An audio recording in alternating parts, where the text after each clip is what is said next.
perpisahan dengan anak ini kiamat rasanya. Jadi kata kunci kenapa musibah ini sangat besar? Karena Anda gak mencintai Allah melebihi yang hilang. Anda kehilangan uang, oke.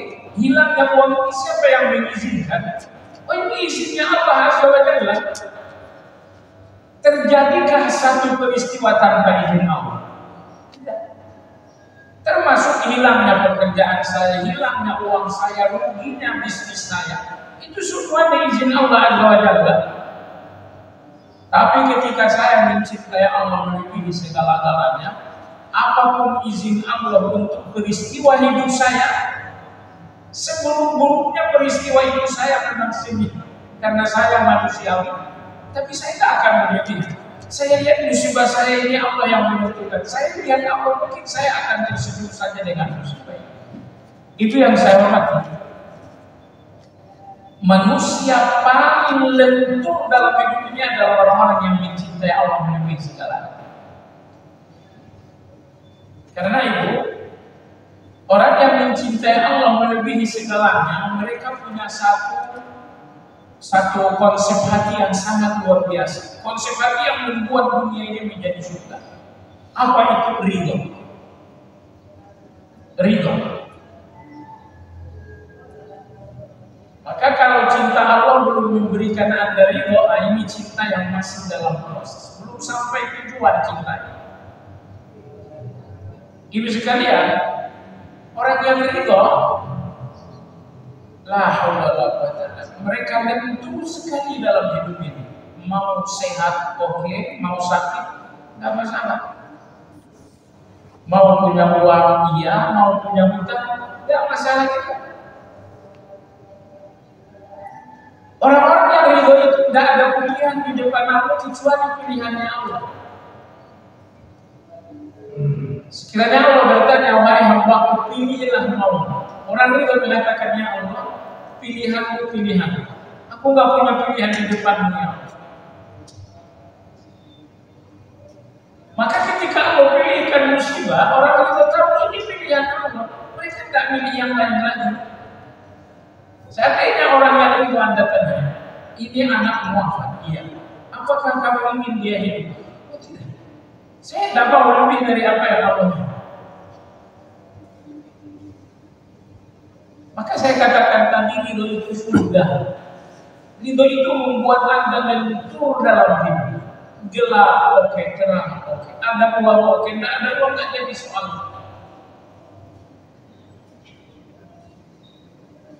Orang-orang yang lain ketika mereka meminta selalu dengan bahasa kasar.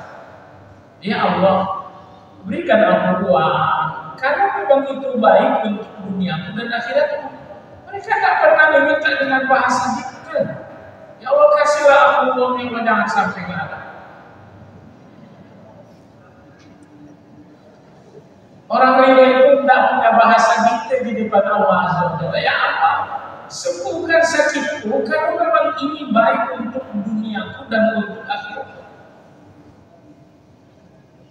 Baik, ini indikasi hati kotor pertama, bahwa hati itu tidak mampu mencintai Allah melebihi segalanya. Hati kotor yang kedua ini sekalian, ini hati bermasalah. Indikasi yang kedua, fuqdanu halawatil ibadah, gak mampu merasakan manisnya ibadah. Sholatnya hafal, zikirnya setengah baik, tilawahnya nasa, gak manis semua ketaatan. Nah, ini indikasi hati berpenyakit, hati kotor nomor 2. Bahwa hati itu tidak bisa menikmati ketaatan kepada Allah Subhanahu wa Ta'ala.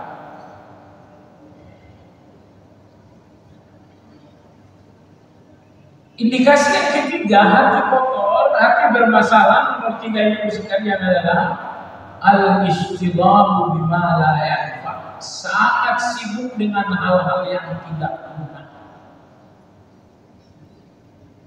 Anda tahu sibuk nggak? Sibuk dengan bekerja beda.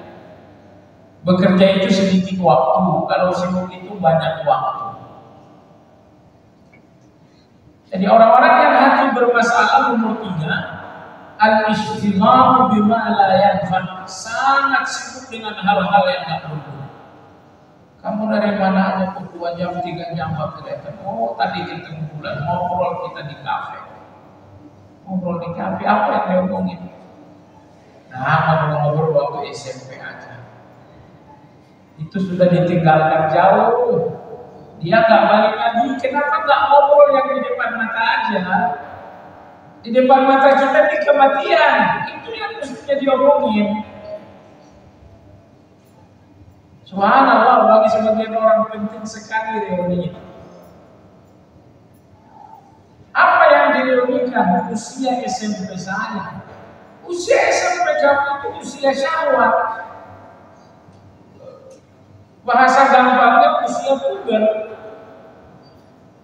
Lebih dari syahwat dan superioritas tidak ada di dalam usia SMP, SMA bahkan.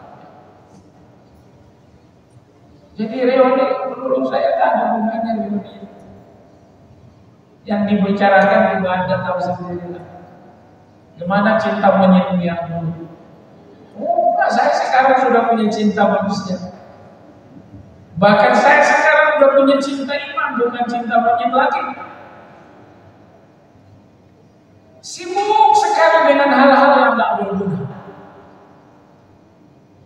Ini indikasi hati yang bermasalah.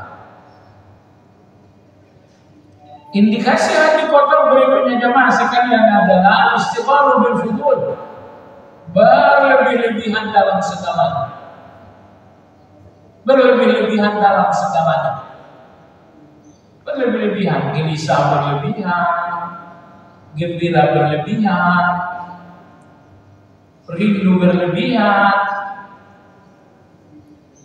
Nggak jadi soalan cinta, tapi jangan berlebihan. Cinta uang, siapa nggak cinta uang? Malaikat aja nggak cinta uang.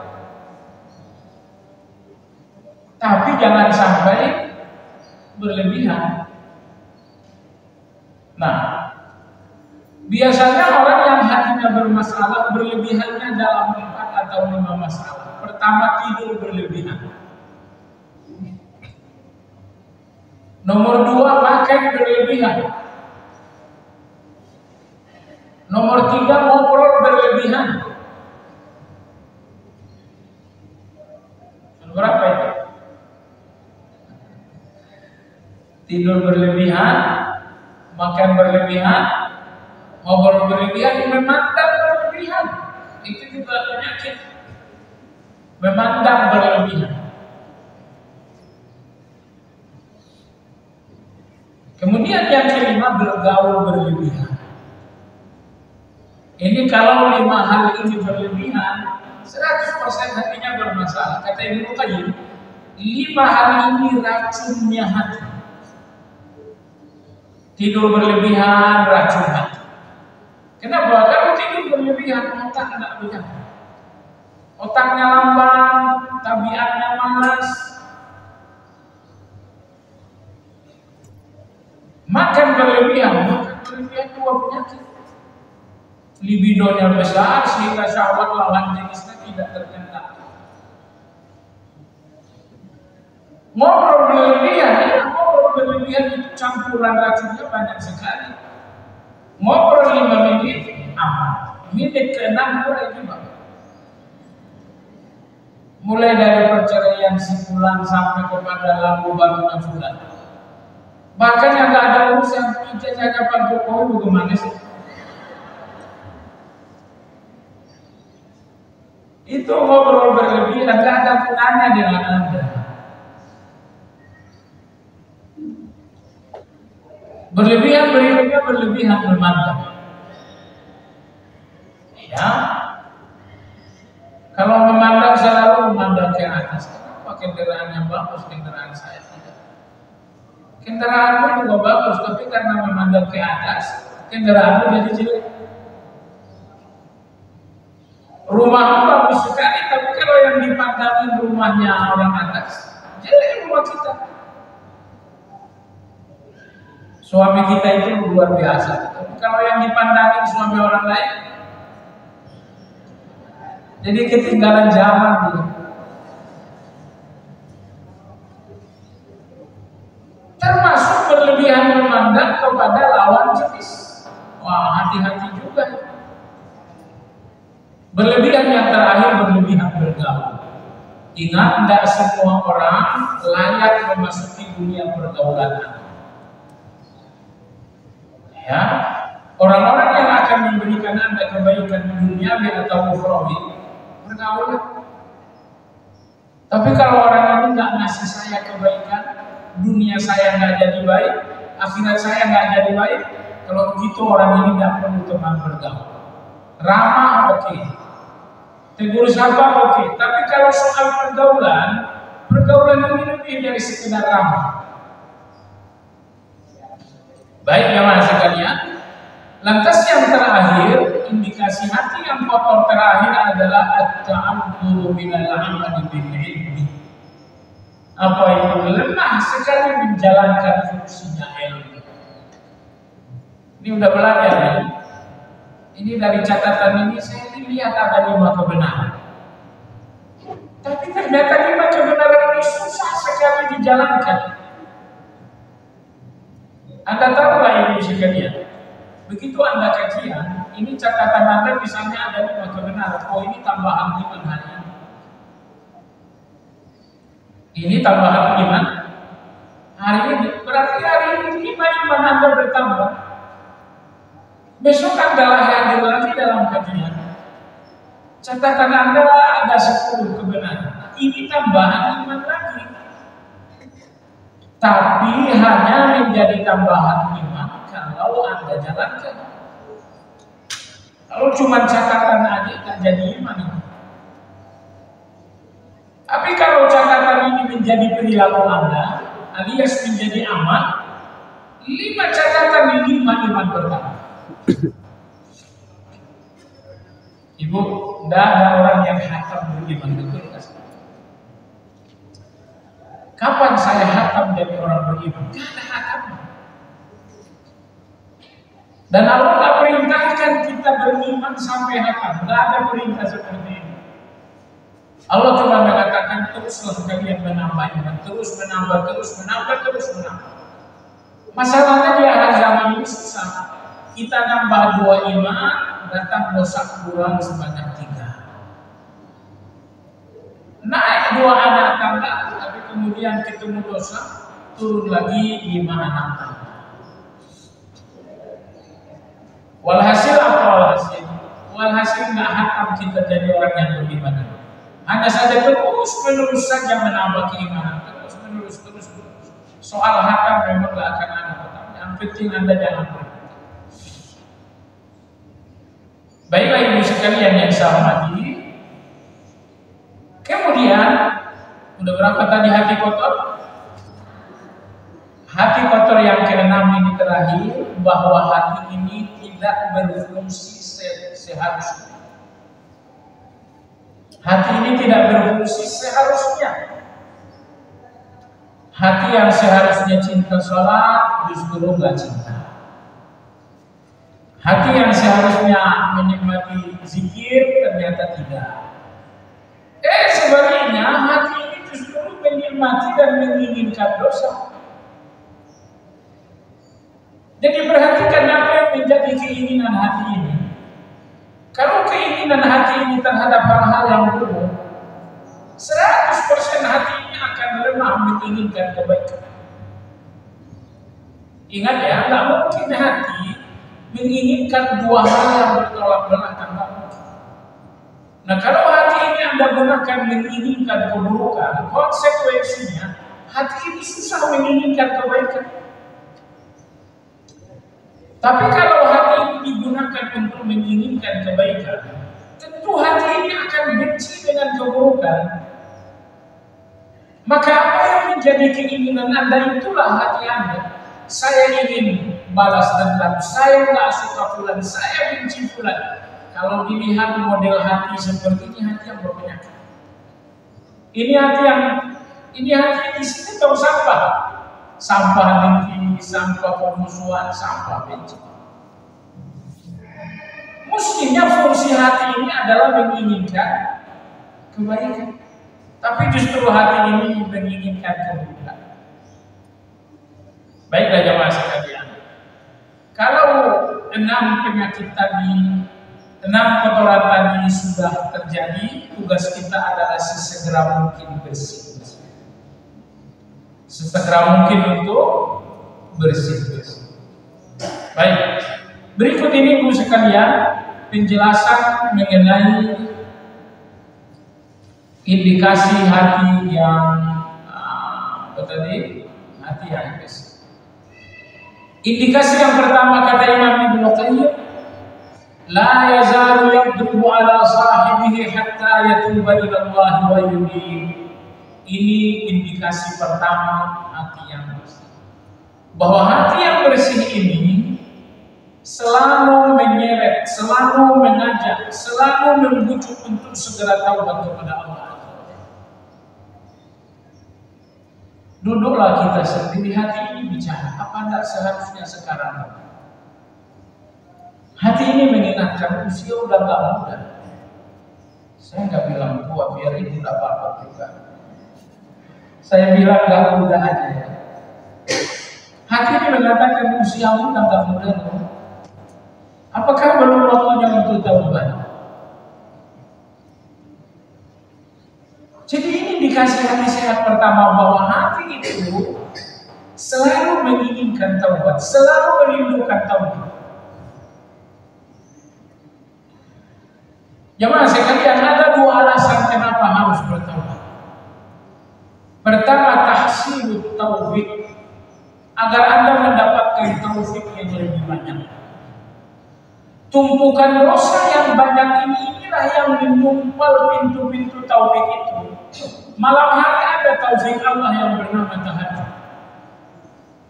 Seri-seri subuh ada taufik Allah yang bernama zikir pagi.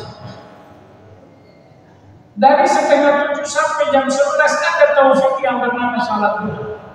Ada taufik Allah yang bernama tilawah.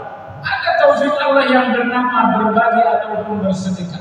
Tapi pintu-pintu taufik ini seolah-olah tertutup. Kenapa tertutup? Tertutup karena dosa. Kata ulama kita, dosa itu mengikat hati sehingga tidak ada gerak untuk melakukan kebaikan. Sebab itu ibu sekalian, kalau Anda ingin mengenali sebanyak apa dosaku, lihatlah hadir Anda dalam ketaatan. Kalau ingin mengenali sebanyak apa dosa, lihat kehadiran Anda dalam ketaatan. Kalau kehadiran Anda dalam ketaatan dan kebaikan sangat sedikit, menunjukkan bahwa Anda tertahan oleh dosa yang banyak. Tapi kalau ternyata Anda selalu hadir dalam ketaatan, tahajud Anda hadir, witir Anda hadir, zikir pagi Anda pun tidak absen, sholat duha Anda selalu ada. Kalau Anda selalu hadir dalam kebaikan, Anda tak pernah absen dalam ketaatan, menunjukkan Anda lepas dari dosa. Maka ini alasan pertama kenapa harus bertaubat. Agar apa? Agar pintu-pintu taufik itu terbuka. Karena di antara kejamnya dosa ibu sekalian, bahwa tidak ada faktor terbesar menutup pintu taufik lebih dari dosa. Maka Anda jangan berpikir, kenapa saya tidak bisa sholat malam? Dosa penyebabnya. Karena tidak ada yang menutup pintu-pintu taufik ini kecuali dosa. Imam Hasan al-Basri rahimahullah, seseorang pernah bertanya, wahai, kenapa berat sekali sholat malam? Beliau mengatakan kalau siang kotor dengan dosa, malam pun nggak akan bersih dengan keadaan. Jadi dosa di siang hari ini akan Anda seret sampai ke malam hari, sampai akhirnya Anda nggak punya. Anda tidak hadir dalam kehadiran saya. Ini pertama. Kenapa saya harus taubat?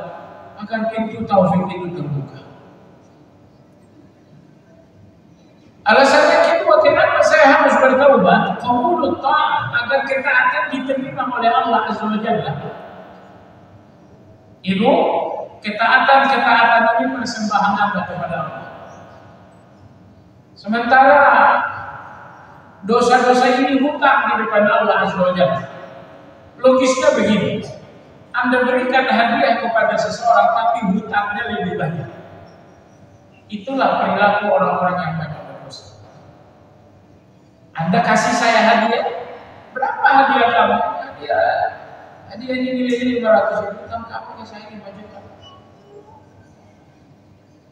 Tidak gembira saya dengan hadiah Anda, karena hutang Anda masih sangat banyak.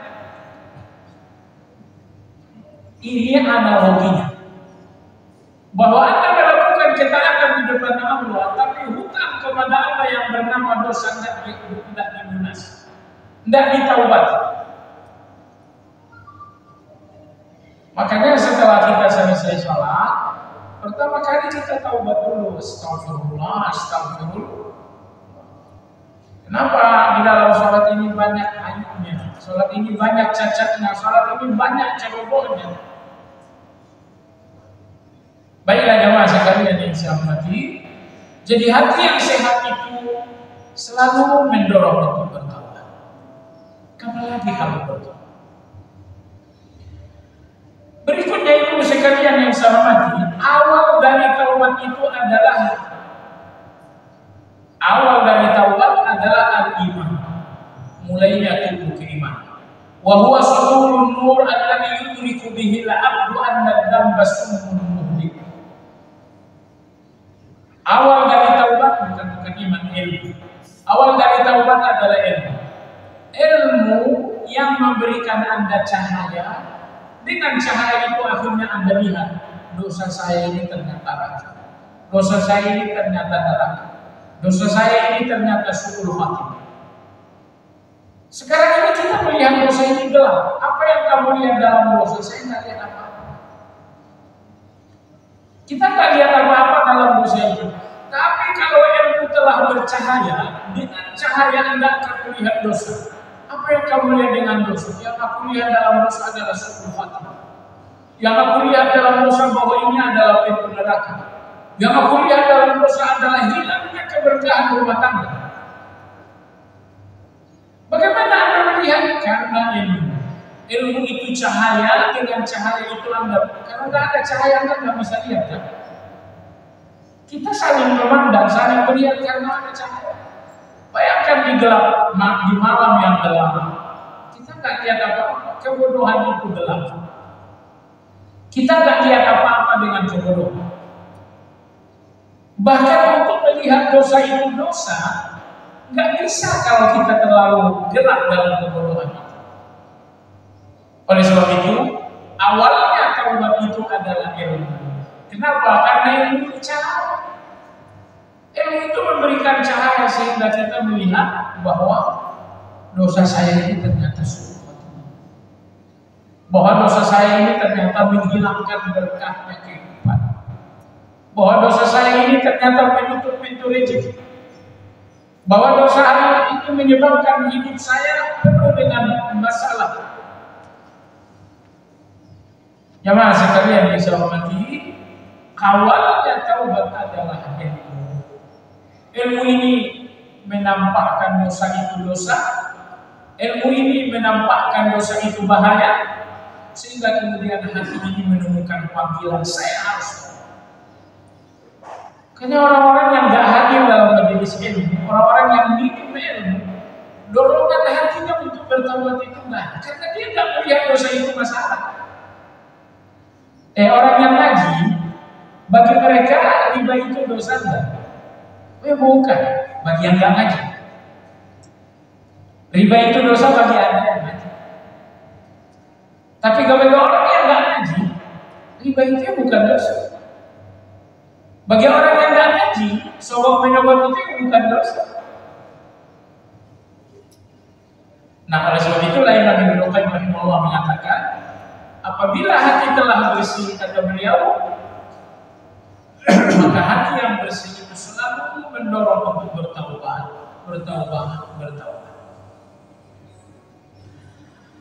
Jamaah sekalian yang saya hormati, 3 hal yang menguatkan kita agar menjaga taubat. Kenapa taubat dan kenapa harus menjaga taubat? Ada 3. Yang pertama, idraku ghayati qubuhid dzambi. Anda sadar bahwa dosa ini jahat.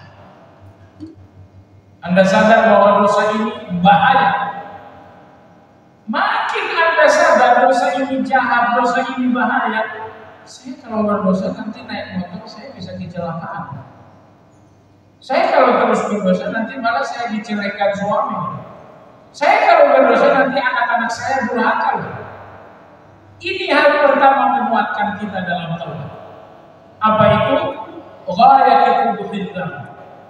Kesadaran bahwa dosa ini bahaya, bahwa dosa ini jahat, bahwa dosa ini kejam. Ibu, nggak ada satu kebahagiaan Anda hilang kecuali karena dosa. Satu pun nggak ada kebahagiaan Anda yang hilang kecuali penyebabnya adalah dosa penyebab utama. Anakku seharusnya kebahagiaan, ternyata anakku durhaka. Suamiku seharusnya kebahagiaan, ternyata suamiku nyakitin. Saya ulangi sekali lagi, tidak ada kebahagiaan yang hilang melainkan tersangka utamanya adalah dosa. Jangan main-main dengan dosa. Kenapa tiba-tiba aib saya terbongkar?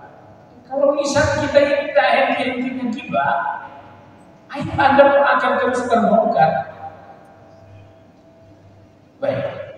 Jadi hal pertama menguatkan kita bertaubat dan di dalam taubat, kesadaran bahwa dosa ini kejam, dosa ini jahat, dosa ini malapetaka, dosa ini berbahaya. Makin Anda lihat bahayanya dosa, semakin kokoh Anda. Makin sadar dosa ini adalah kehancuran, semakin Anda kokoh dalam.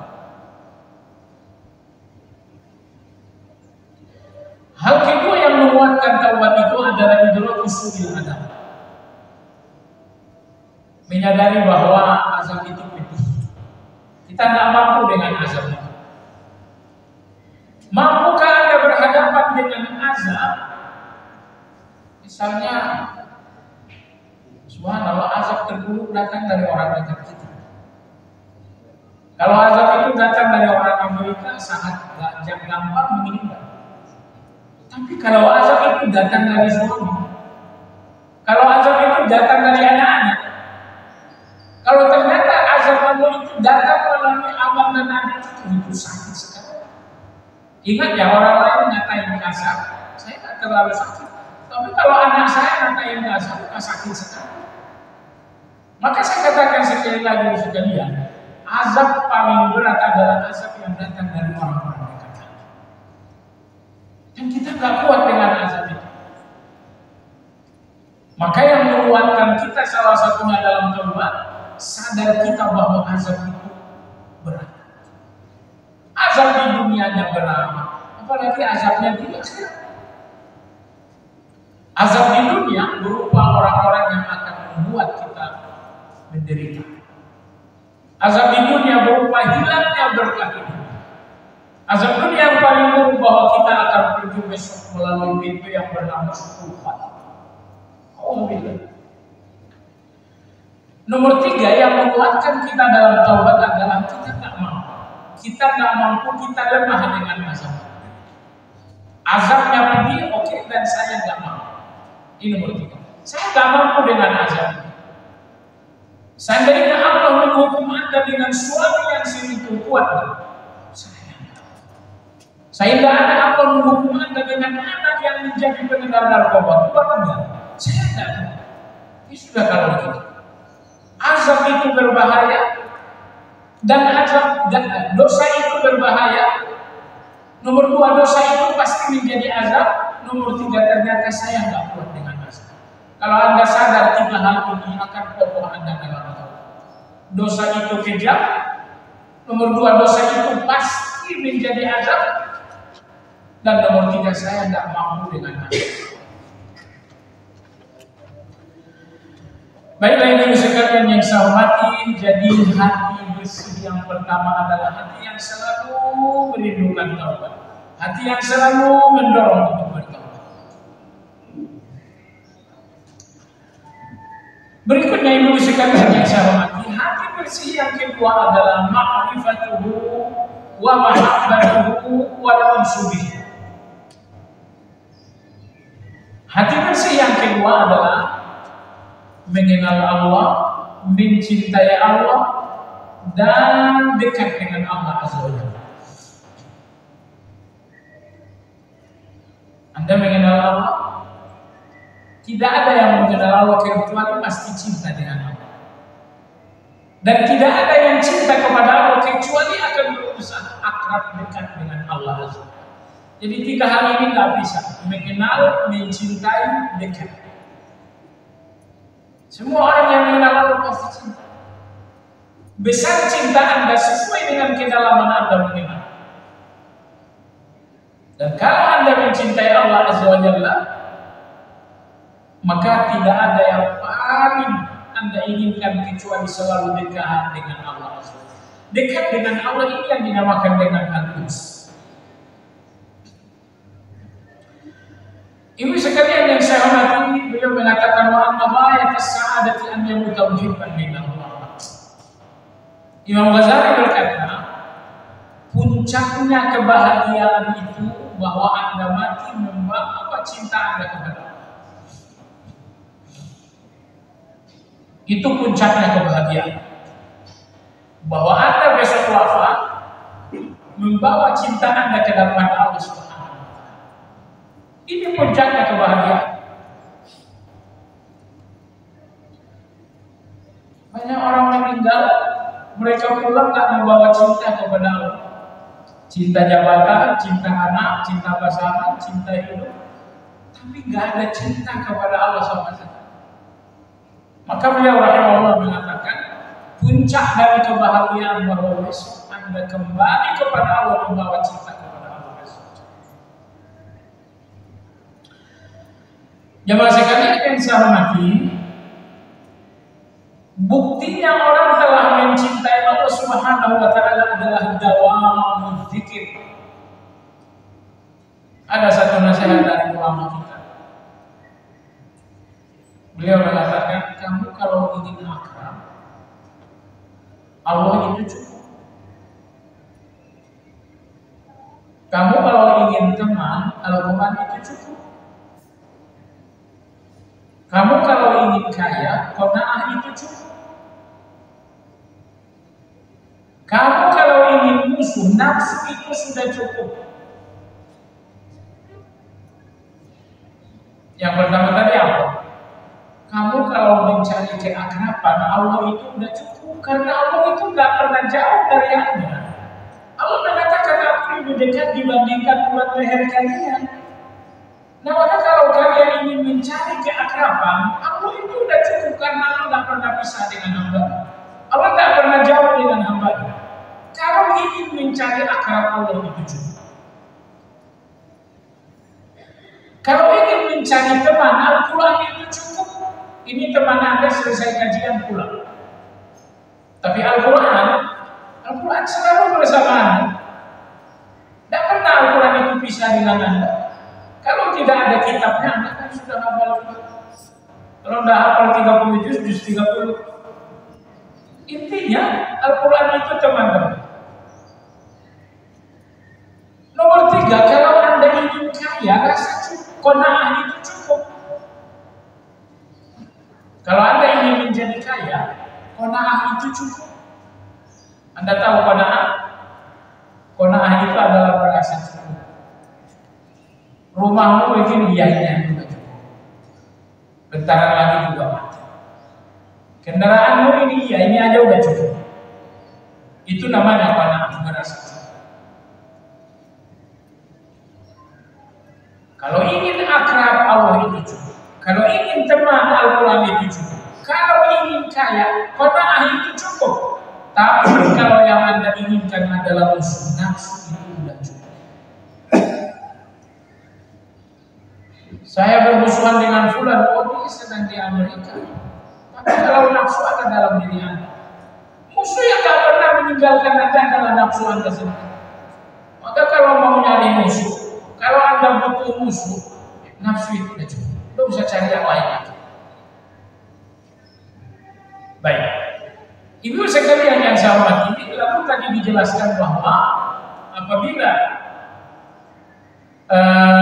seorang hamba mencintai Allah, maka dia tidak akan berhenti berzikir, menyebut Allah. Setiap saat menyebut Allah, subhanallah, alhamdulillah, la ilaha illallah, Allahu akbar, astaghfirullah, la haula wa la quwwata illa billah. Jadi hati yang sehat mengenal Allah, lalu mencintai Allah, lalu kemudian tidak pernah henti-hentinya melepaskan nama Allah dari hidup. Subhanallah, alhamdulillah. Nah, maka Imam Ibnu Qayyim mengatakan, "Fala yafturu an dzikrihi wa la yas'amu an ibadati." Hati yang bersih itu tidak pernah bosan menyebut nama Allah. Hati yang bersih itu tidak pernah berhenti menyebut nama Allah Azza. Subhanallah, alhamdulillah, Allahu akbar, la ilaha illallah,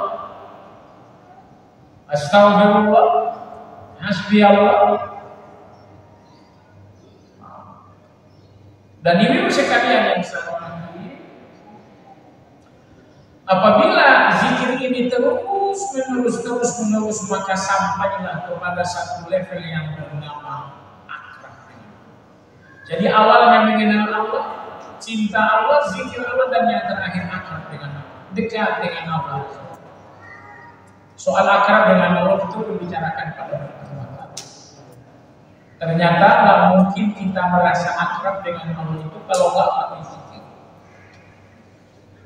Orang yang zikirnya sedikit tak mungkin akrab dengan Allah.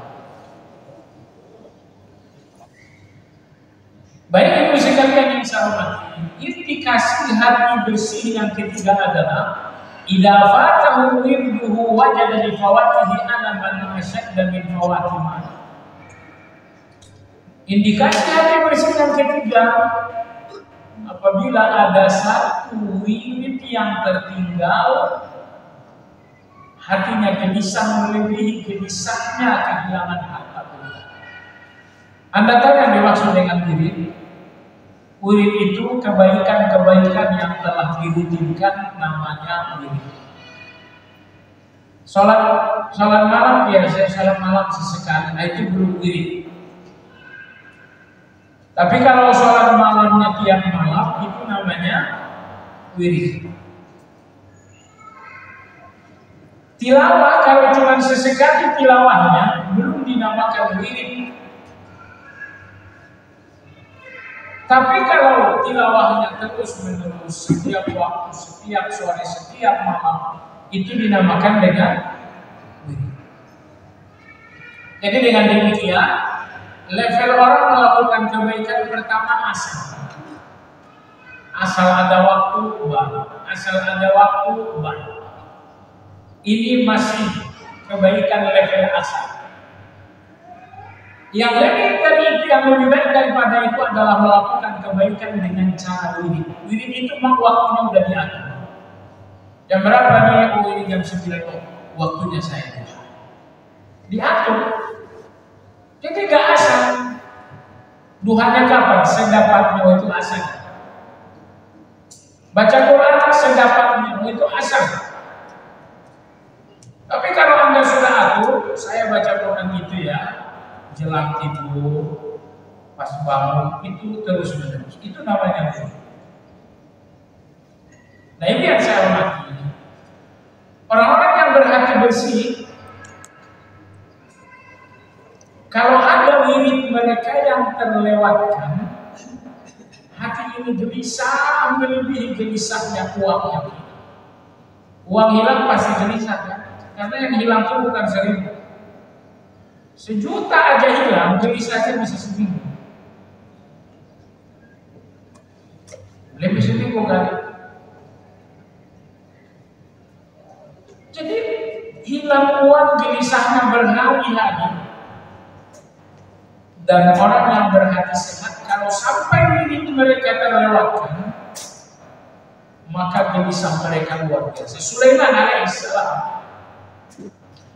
beliau memiliki kuda-kuda jihad yang sangat luar biasa.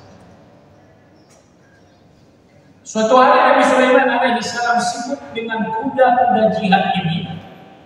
Sibuk sekali, tiba-tiba matahari sudah mau tenggelam. Matahari mau tenggelam, Sulaiman belum sholat asar. Apa masalahnya? Masalahnya kuda-kuda. Akhirnya Nabi Sulaiman beli semua kuda-kuda itu baru beliau sholat asar. Ini namanya mu'aqabah.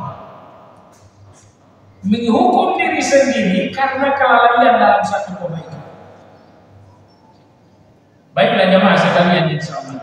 Jadi indikasi hati sehat yang ketiga, gelisah atas wirid yang terlewatkan.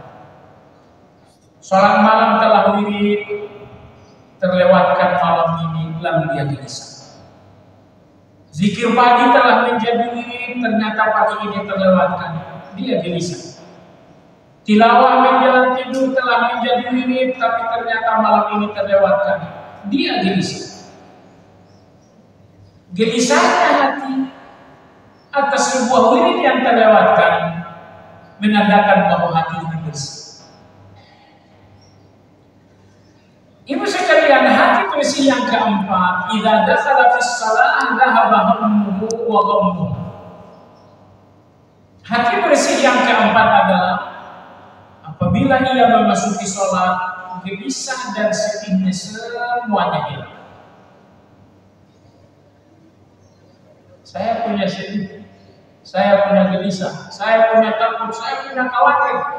Seandainya hati ini sehat, begitu saya salat, semua gelisah ini akan hilang dengan salat.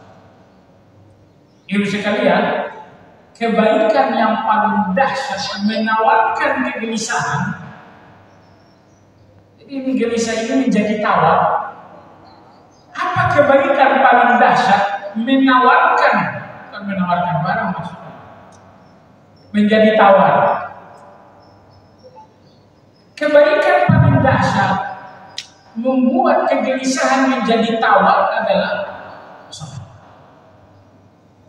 Makanya Anda lihat dalam surat Al-Baqarah Allah berfirman, wasta'inu, semuanya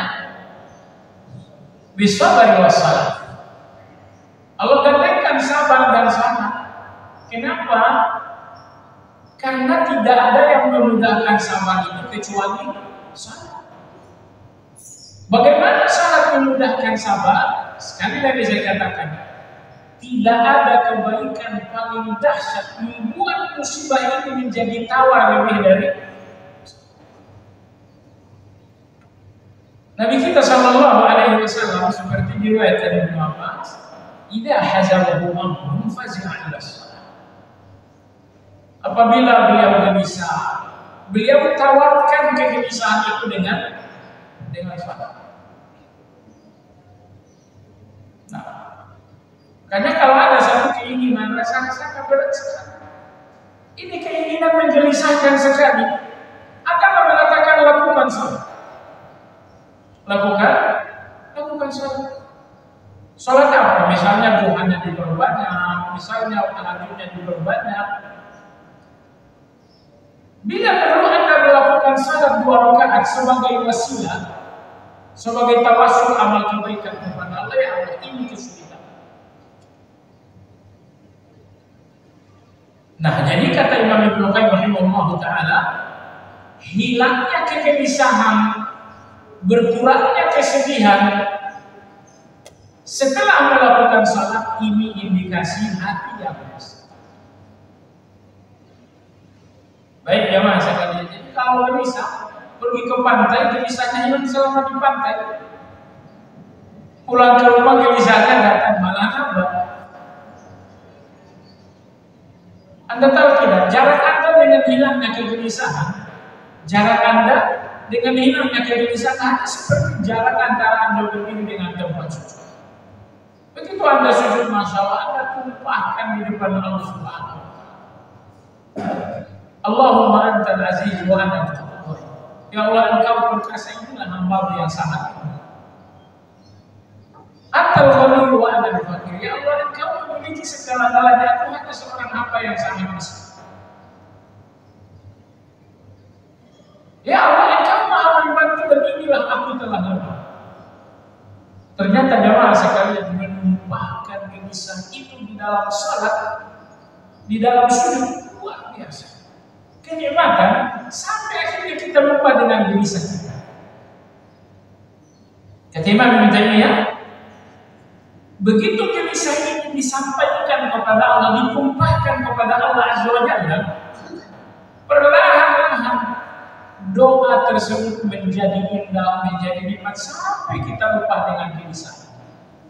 Ini luar biasa sekali, luar biasa sekali. Baik jemaah sekalian. Jadi indikasi hati bersih berikutnya adalah hilangnya gelisah dengan salat. Hilangnya ketakutan, kekhawatiran dengan salat. Berkurangnya kesedihan dengan salat. Ada nggak sih ya orang sholat gelisahnya nggak berkurang? Ada nggak? Banyak. Yang jelas bukan Anda orang. Ini sholat yang bermasalah, mungkin ikhlasnya tidak ada, mungkin khusyuknya nggak ada.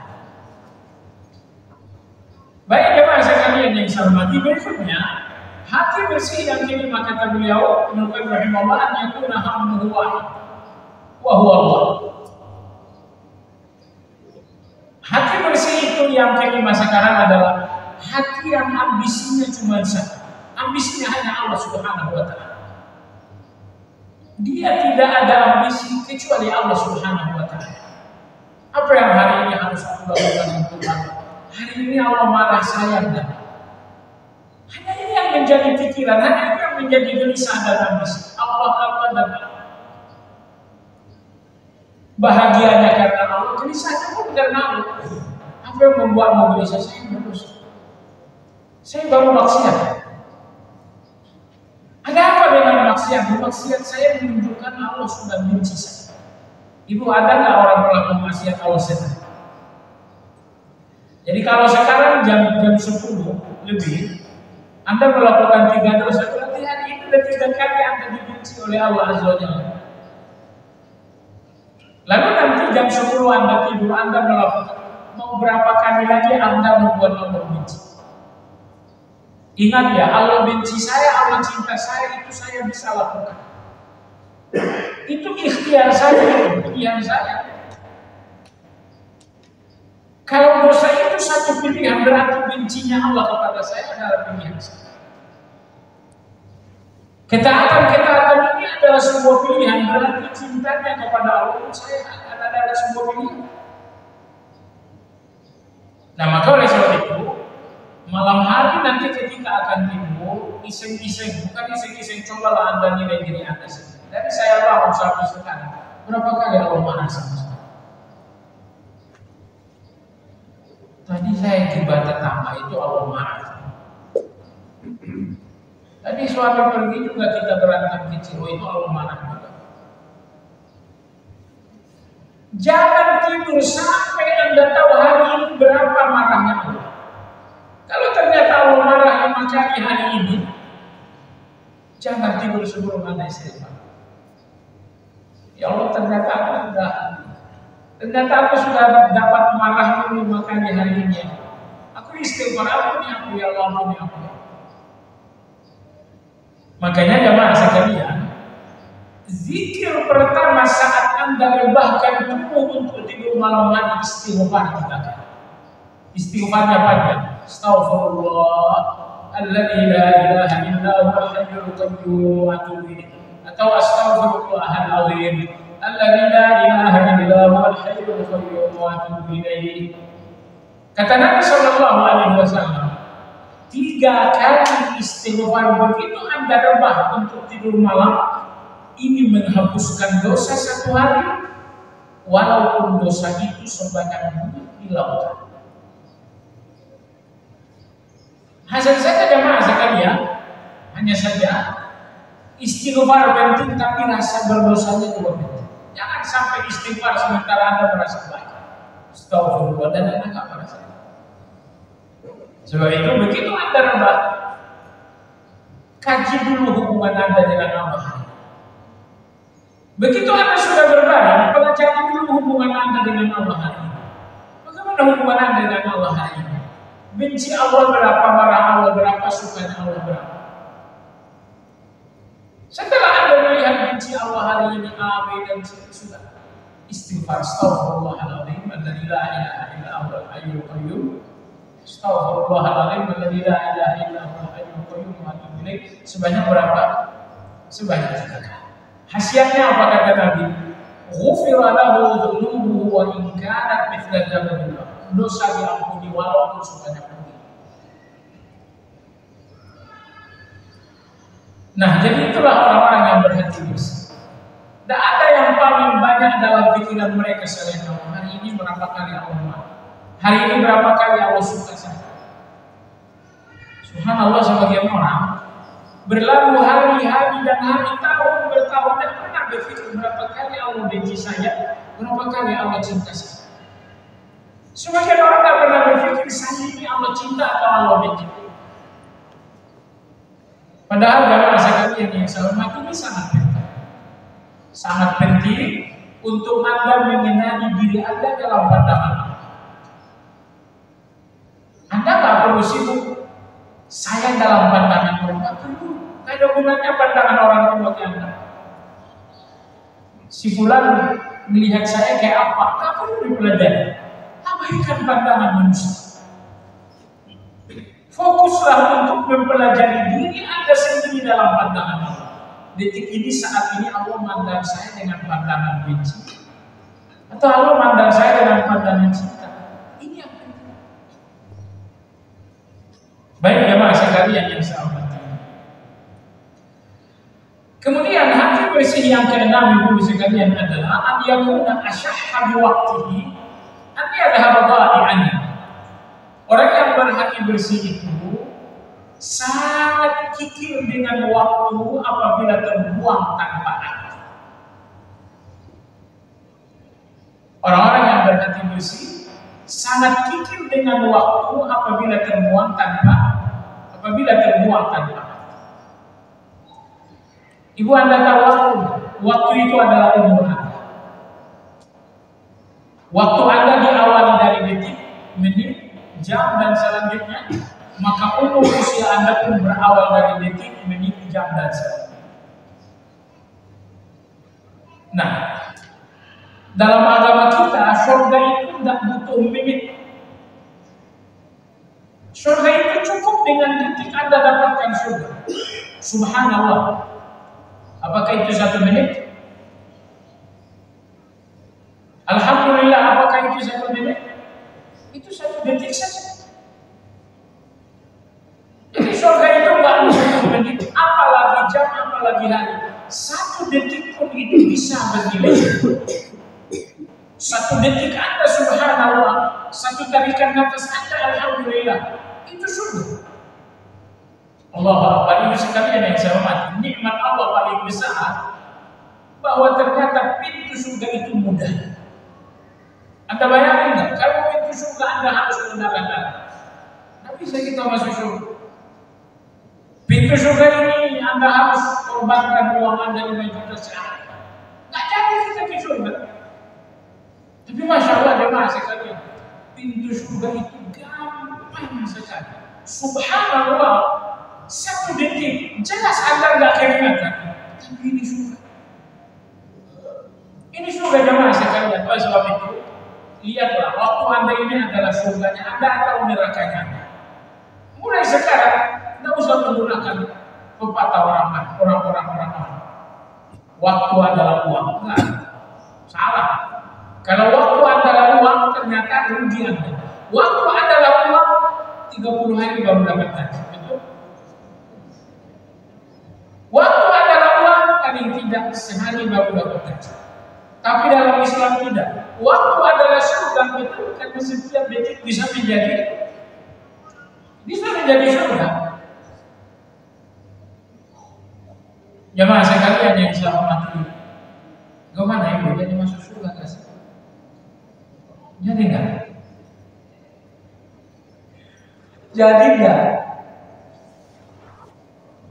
Saya khawatirnya surga itu cuma mimpi kita, bukan ambisi kita.